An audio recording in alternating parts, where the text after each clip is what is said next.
Everyone, আজকে এই টিউটোরিয়ালে আপনাদের দেখাতে যাচ্ছি কিভাবে আপনারা একটা প্রোগ্রামের সাহায্যে টেম্পারেচারটা ফাইন্ড করতে পারবেন। অর্থাৎ কিছু টেম্পারেচার আপনাদেরকে দেওয়া থাকবে বিল্ড ইন অবস্থায়, অথবা আপনাদের ইউজারের কাছ থেকে ইনপুট নেবেন। প্রোগ্রামটা বলা থাকবে যে এই টেম্পারেচার এরকম দিলে আপনাদের টেম্পারেচারটা শো করবে এরকম, এই রিপোর্টটাই দেবেন এভাবে, যেমন cold, hot, freezing, too cold, এরকম। তো চলুন দেখি প্রোগ্রামটা কেমনে করে, এটা কোড ব্লকসে কীভাবে লিখতে হয়, সিনট্যাক্সগুলো কী থাকে। অবশ্যই আমাদেরকে কন্ডিশনাল লজিকগুলো ইউজ করতে হবে, কন্ডিশন ইউজ করতে হবে। তো ফার্স্টে এটা দেখা যাচ্ছে আমার বেসিক স্ট্রাকচারটা, সি এর বেসিক স্ট্রাকচার। তো দেন আমরা এখানে কন্ডিশনগুলো লিখবো। ফার্স্টে আমি ইনপুট নেই, কি বলে, ভ্যারিয়েবল ডিক্লেয়ার করি। অবশ্যই যেহেতু তাপমাত্রাগুলো সবসময় আমাদের ইন্টিজারই থাকে, দেখেন আপনারা অনেক সময় আবহাওয়াটায় দেখেন অনেকগুলো রিপোর্ট দেখেন ইন্টিজারই থাকে, তো ইন্টিজারই নিব আমরা। দেখেন ইন্ট, এখানে আমি ইন্টিজার একটা ইনপুট নেবে, সেটা হচ্ছে এন সংখ্যা, টেম্পারেচার বা টেম্পও নিতে পারেন আপনারা, টেম্পে নিলাম। এটা হচ্ছে আপনার, এটা ইউজারের কাছ থেকে ইনপুট নেবে। আমি আগেই ডিক্লারেশন শেষ করছি না, কারণ আমাদের আরও পরে আবার ভেরিয়েবল নিয়ে লাগতে পারে, সেটা আপাতত খালিই থাক। আগে স্ক্যান করে নিই টেম্পটা, স্ক্যানএফ। মোটামুটি স্ক্যানএফ সম্বন্ধে আপনাদের আইডিয়া থাকা দরকার। আপনারা আমি ধরে নিলাম আপনাদের আইডিয়া আছে।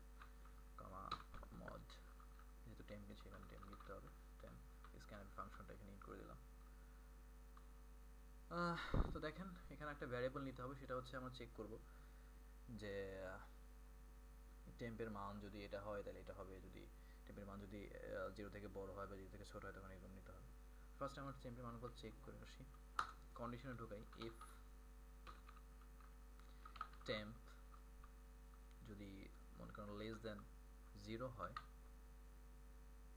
টেম্পের মান যদি 0 থেকে ছোট হয়, তাহলে আমরা এখানে প্রিন্ট করে দিব printf এই তাপমাত্রাটা ফ্রিজিং, অর্থাৎ অনেক ঠান্ডা। লিখেন ফ্রিজিং। অবশ্যই একটা জিনিস এখানে এন্ড লাইন দিবেন, কারণ এখানে আপনাদের আউটপুট অনেকগুলো আসতে পারে, কোনটা আউটপুট হবে, ফ্রিজিং হবে না কোল্ড হবে, এটা আসা যায় না। অবশ্যই প্রিন্টিভ লাস্টে এন্ড লাইনটা মড কি বলে ব্যাকস্ল্যাশ এন এর দিয়ে নেবেন। ইফ এর কাজে গেল, আবার দিব if temp greater than 0 and যে টেম্পের মান 0 থেকে বড় এবং 0 থেকে 0 সমান দিই, greater than or equals two দিই, যেহেতু আমাদের 0 থেকে ছোট উপরটা নিয়েছি, এটা যেহেতু 0 থেকে ছোট নিয়েছি, 0 সমান থেকে শুরু করি। টেম্পের মানটা 0 থেকে বড় অথবা সমান, এবং টেম্পের মানটা যদি আপনার 10-এর নিচে থাকে, মানে 10 ডিগ্রি সেলসিয়াসের নিচে থাকে, তখন আবার কী হবে, তার মানে টেম্প লেস দেন 10। বুঝছেন বুঝার কথা। তো এখন আমরা প্রিন্ট করবে কি, printf দিব আমরা টু কোল্ড, অনেক ঠান্ডা। এবার ব্যাকস্ল্যাশ এন এন্ড লাইন করে দিলাম। আবার if temp greater than or equals to 10 and temp less than 20, যদি টেম্পের মানটা 10 অথবা 10-এর চাইতে বড় হয় এবং 20-এর চাইতে ছোট হয়, মনে রাখবেন মানে শুরু হবে 10 থেকে এবং শেষ হবে 19-এ গিয়ে। এটা শুরু হবে 10 থেকে, শেষ হবে 19-এ গিয়ে, 20-এ ঢুকবে না, কারণ 20-এর চাইতে ছোট হবে। আর এটা শুরু হবে 0 থেকে, শেষ হবে 9-এ গিয়ে, 10-এ ঢুকবে না। প্রিন্ট করবে কি, printf প্রিন্ট করবে কোল্ড, রাইট। আমাদের বাংলাদেশের টেম্পারেচার যেরকম হয় আর কি, এই অনুসারে আমি বলতেছি, এইভাবে লিখতেছি। ইফ টেম্পের মান গ্রেটার দেন, এখানে চলে আসছে একটা, greater than or equals to 20 and temp মান less than or equals to 30, তাহলে আমরা প্রিন্ট করব হট, তার মানে গরম করতেছে, তার মানে এটা গরমের কাল, বা আজকে ওয়েদার রিপোর্টটা গরম। It's too hot, not too hot, it's hot. If temp greater than 30, আমরা এখানে অ্যান্ড ইউজ করবো না, কারণ 30-এর উপর তাপমাত্রা যাওয়াই মানে এটা অনেক গরম, সো আমরা অ্যান্ড ইউজ করতেছি না। যদি 30-এর যেতে বেশি চলে যায় তাহলে এটা হট, টু হট দিয়ে দিব। যেমন আমরা এখানে উপর দেখেন টেম্প যদি 0-এর নিচে যায় তাহলে ফ্রিজিং দিয়ে দিচ্ছি, কারণ 0-এর নিচে মানে অনেক ফ্রিজিং, মাইনাসে গেলে তো ফ্রিজিং হয়ে যাবে। বাংলাদেশের আবহাওয়াটা বুঝে নিয়ে, 0 নিচে যাওয়া মানে অনেক ঠান্ডা, আর 30-এর উপরে যাওয়া মানে তো গরম। So printf too hot and line n, দেন আমরা স্টেটমেন্ট এন্ড করে দিলাম এই চিহ্নের সাহায্যে। এখন আপনারা একটা জিনিস খেয়াল করেন, আমি এখানে সবগুলা ইফ কেন দিলাম। ইফ দের একটা মানে হচ্ছে আমাদের প্রত্যেকটা কন্ডিশন চেক করবে সবগুলা ইফ দিলে। আর যদি ফার্স্ট একটা ইফ দিই পরটা এলস ইফ দিই, তাহলে ইফ আর এলস এর মানে হচ্ছে ইফ যদি কন্ডিশনটা ট্রু থাকে তাহলে আর এলস ইফে ঢুকে না। বাট আমরা যদি এখানে ইফ ইউজ করি তাহলে ইফের কন্ডিশনও চেক করবে, আবার এই ইফের কন্ডিশনও চেক করবে, সবগুলো ইফের কন্ডিশন চেক করবে। কিন্তু এলস ইফ বা এলস দিলে শুধু ইফের কন্ডিশনে ট্রু পাইলে চেক করে, ট্রু পাইলেই ওটা ঢুকে যায়, আর কোনো কিছু চেক করে না। সো এখানে ইফ দেওয়াই ভালো। বাট আমাদের এখানে কিন্তু আসলে এলস ইফের কন্ডিশনে লাগতেছে না, কারণ একটা পেলেই তো হয়ে যাবে, টেম্পারেচার তো 2-3টা হইতে পারে না, টেম্পারেচার যে কোনো একটাই হবে, তাই না? তারপর ইফ দেন, সমস্যা নেই, যদি এই প্রোগ্রামে ভুল দেখায় তাহলে আমরা এলস ইফ দিব, সমস্যা নেই। এটা সেভ করেন।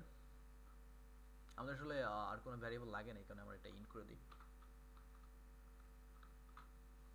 এটা রান করেন, আপনারা F9 প্রেস করে রান করতে পারেন, আবার এখান থেকেও রান করতে পারেন, বিল্ড অ্যান্ড রান। দেখেন এটা এখানে রান দিয়ে সরাসরি রান হবে না, ফার্স্টে বিল্ড করতে হবে, এই জন্য আমি বিল্ড অ্যান্ড রান একসাথে করতেছি। এখানে F9 শর্টকাট দেওয়া আছে, এখানে এটা প্রেস করেন F9।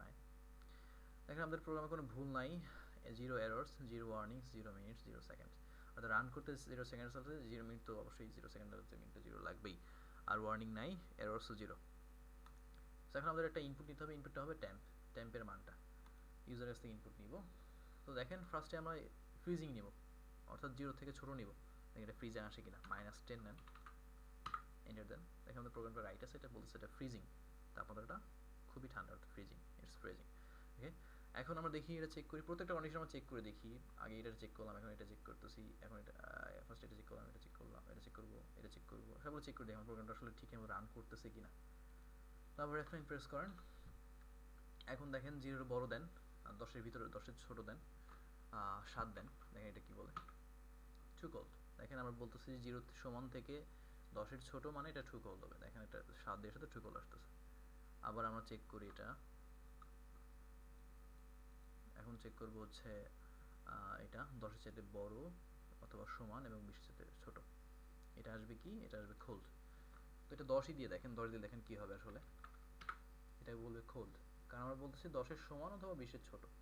আবার এটাকে 20 দিয়ে দেখেন, 20 দিলে কিন্তু এটা আসবে না। এটা মোস্ট ইম্পর্টেন্ট থিং আর কি, এটা দেখবেন কখনো, এটা ভুলবেন না যে লেস দ্যানের মানে, লেস দ্যান যেটা নাম্বার থাকবে এটার মানে হচ্ছে এটার থেকে ছোট, কখনো এটা সমান হবে না। আর যদি ইকুয়ালস চিহ্ন দিয়ে দিই তখন এটা সমান চলে যাবে। 20 দেন, এটা কিন্তু হটে চলে যাবে, আমরা যেখানে কন্ডিশন দিয়েছি টেম্পের মান সমান সমান 20। হোপ ইউ এটা আপনারা বুঝতে পারছেন সবাই, এটা জানেন। এখন আমরা হটটা চেক করছি, টু হটটা চেক করি, 30-এর উপর দিব, আবার রান করেন,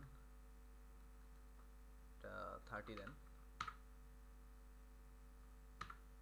30 দিলে কিন্তু আসলে আসবে না, আমার 30-তে কোনো প্রোগ্রাম দেখাই নাই, খেয়াল করে দেখেন 30-এর জন্য কোনো কন্ডিশন দেই নাই। এখানে বলছিলাম যে টেম্পের মান 30-এর ছোট অথবা 20-এর সাথে বড় হইলে এটা হট দেখাবে, আবার এখানে বলছি 30-এর সাথে বড় হইলে হট দেখাবে, তার মানে 30টাই মিস হয়ে গেছে, 30টা মিস।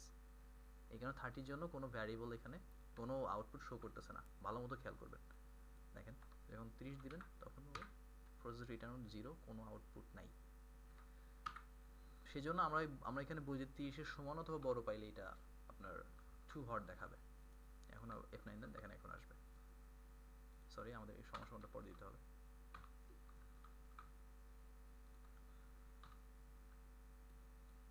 30 প্রেস করুন, 30 দেন, এখন দেখেন এটা টু হট দেখাচ্ছে। আপনি 30-এর বেশি দিলে এখন টু হটই দেখাবে।